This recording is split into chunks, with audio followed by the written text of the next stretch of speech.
All right. Hello and welcome to the speed episode of the Tribal Training Podcast here. Speed, not only in the sense that this is a little bit of a quicker episode, hopefully a quick hitter, but this is all about how to get faster. This is all about how to evolve as an endurance athlete from complete to compete. And there are two types of athletes that I am thinking of when I am creating this episode here. Number one is the athlete who has been into endurance for a little while, but they're kind of stuck at this beginner level of performance where they're really just still thinking about finishing, but finishing is 1,000% in their capacity. Like they've done a couple of 70.3s, maybe they've even done an Ironman or two. So this is for that athlete for sure. But this is also for the athlete who may be new to endurance, but is looking to throw down. Maybe this athlete comes in with some running experience. Maybe they swam growing up. Maybe they're just super fit and they're looking to put up some competitive times in some of their first races.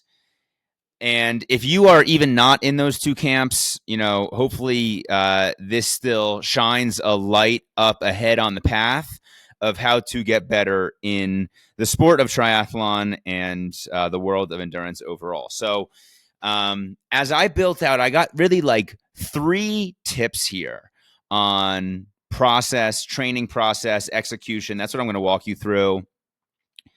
But I also first want to lay out a little bit of credibility because I'm not just pulling this out of nowhere.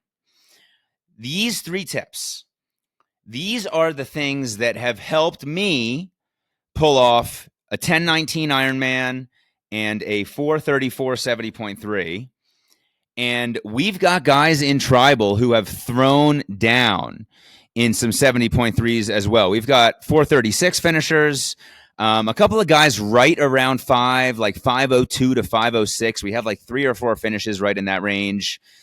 We got a 5:15, and then we got a few guys around 5:30, right? And anywhere around, I would say like that 5 to 5:30 range, like that is achievable for somebody to pull off without years and years and years of endurance training. Now, to get to 4:34, in my case, you're going to need 2 things. You're going to need 5 years in the sport, and you're going to need a fast-ass downriver swim at Oregon 70.3. That was how I got that. But also, I'm teasing a little bit because these 3 foundational things here are really what it's all about. How to elevate, again, from complete to compete. And number 2 here, I'm going to tease you. Number 2 is the biggest trap. But we will start with number 1. Okay. Number 1 is better execution on high-intensity training. And I'm going to give you an example of an athlete, a self-coached athlete that I was advising earlier this year. There was an athlete that I was engaged with who had done 3 70.3s and even an Ironman. So a very high caliber athlete, a very well-experienced Ironman athlete. And in his prep for his 4th 70.3, I took a look at his plan to let him know what I thought. And the first thing that I noticed was that almost all of his training was zone 2. Specifically in his swim training, like to give you some tactical examples, the shortest swim set that I saw was 500 yards. And like, he wasn't doing 500-yard time trials. These were all like aerobic base efforts. And for the most part, that was true across the run and the bike as well. Now listen, let me ask you a question. If you want the body to go fast on race day, how's it going to go fast on race day if it's never going fast in training? Right? So we need not only to train like the aerobic, anaerobic, cardiovascular systems, but we got to train the muscles, the tendons, we got to stress the bones enough so that on race day, we can put out a really big effort, right? But that doesn't mean just blindly sending it all the time in training. And I'll tell you exactly what I told this athlete. I gave him some sample sessions. If you want to check out some of the sample sessions, there's an article on my Substack of my 4 favorite runs. 30/30s are in there, and hill repeats are in there. Those are like the most basic and effective high intensity run training sessions that I like.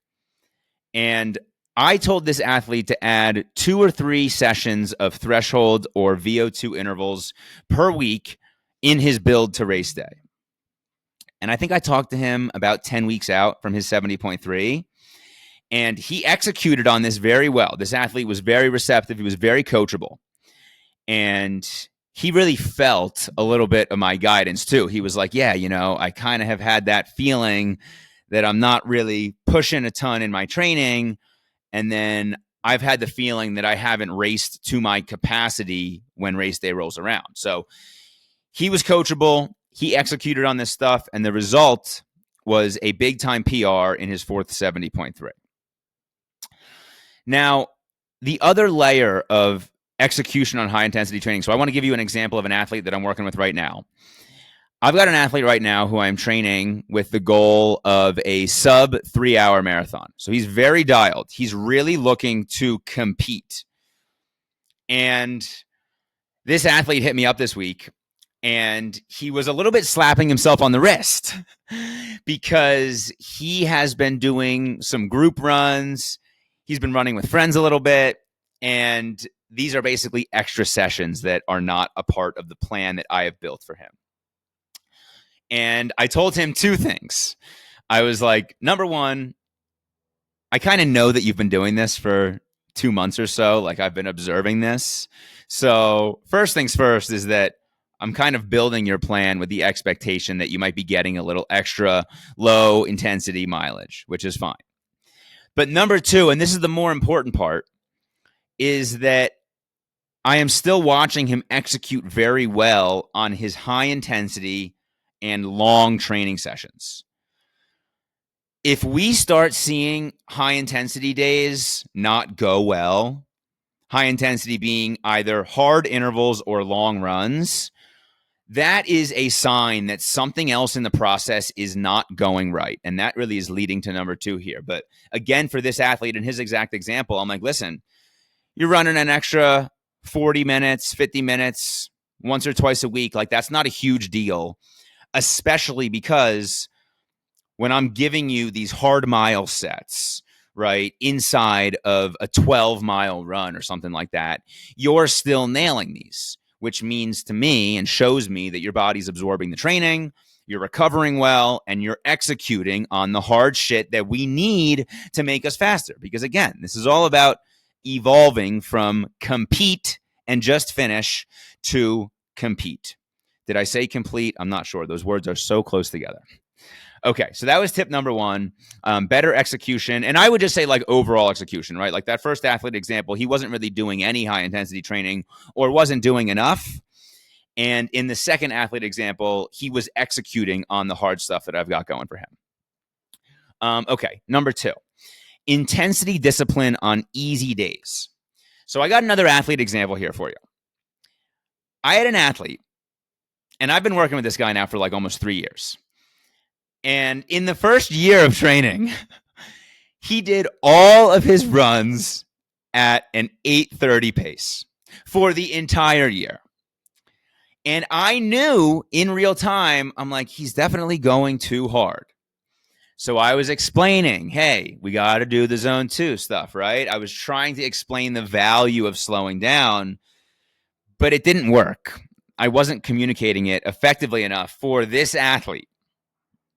Right. And this is kind of the layer of coaching, right, that I've learned through experience is like, hey, you can't just tell every athlete the same message, right? You can't just tell the athlete 300 calories an hour for fueling. It doesn't always resonate, doesn't always land.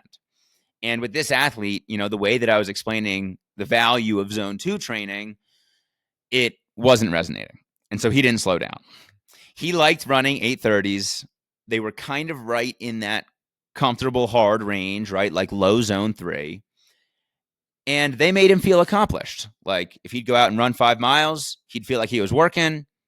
He'd finish the run, feel good about himself. But the problem was that he didn't get any faster, right? And this is all about evolving from complete to compete, right? And so I decided I got to change up how I teach training zones and how I teach intensity management.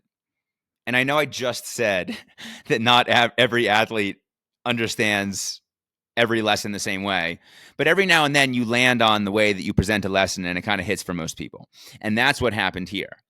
And the problem with the way that I was explaining the need to slow down is that I wasn't pairing it with the need to speed up. And this is now how I teach every athlete for the most part, or at least where I start with every athlete, teaching them about intensity management. And I tell them to think of it like playing leapfrog. I'm like, listen, if 830s are comfortable for you, comfortably hard for you, we want you to play leapfrog with that number. Easy days should be like 9-15-minute miles or slower. And hard days with hard interval sets, those should be like 730s or way faster. Like if we're doing some track work, like an athlete that can run 9-minute miles for steady zone 2 stuff, like they could easily be down under 7 for zone 5 VO2 type work. And this lesson clicked with this athlete. And the result now, after he's bought into that process for a year, is that he can now hold 730s for 10-mile runs. And so this all comes back to the lesson, right? Lesson number 2 here is intensity discipline on easy days. Ultimately, what was going on here is that this athlete wasn't keeping the easy days easy enough. And then as a result of that, he wasn't also doing the hard days hard enough. And there was just a disconnect on the programming and the execution. So the overall rule here, because lesson 1 also applied to this athlete, right? So lesson 1 was better execution on high intensity training days. And for this specific athlete, not only were the easy days not easy enough, but the hard days were not hard enough. So the rule that we want to follow is that easy days stay easy. And then hard days are fucking hard, man. Hard days are fucking hard. Like I had a hard run day today. I had 8x400 on the track. And like, listen, the next time I got a run coming up, I think my next run is going to be a zone 2 run. I'm like, I'm down with that. I'm running like 845s or 9s. I was just doing 400s on the track at like a 6-minute mile pace, right? And so that's the overall rule is easy days stay easy, hard days are hard. Okay, to revisit these again, number 1 was better execution on high intensity training. Number 2 was intensity discipline on easy days. And then number 3 here, this is the secret that brings it all together, is year-round consistency. And the endurance lesson that unfortunately a lot of guys seem to need to learn through personal experience is that it sucks to lose fitness after doing a 70.3 or an Ironman. And what happens is that guys do a big race and then they take a month or 2 off. And they want to tell themselves, oh, I just want to chill for a bit, right? I really made a big push to that race day. But in that process, not only are they losing all momentum in fitness, but their mindset is eroding as well. And then all of a sudden they get back to training, and now a fraction of what they did in the race becomes a grind, becomes a freaking grind. And the best way to avoid this is to maintain year-round consistency. And again, this is all about getting to that level of I'm competing, right? I'm going fast. I'm learning how to execute on race day, and I'm learning how to put out an effort that's not just the most distance I've ever done, but I'm looking to sustain an intensity that I've never done before, right? And for that kind of athlete, right? Because that kind of athlete, the goal is that they've already established consistency. Day-to-day consistency, right?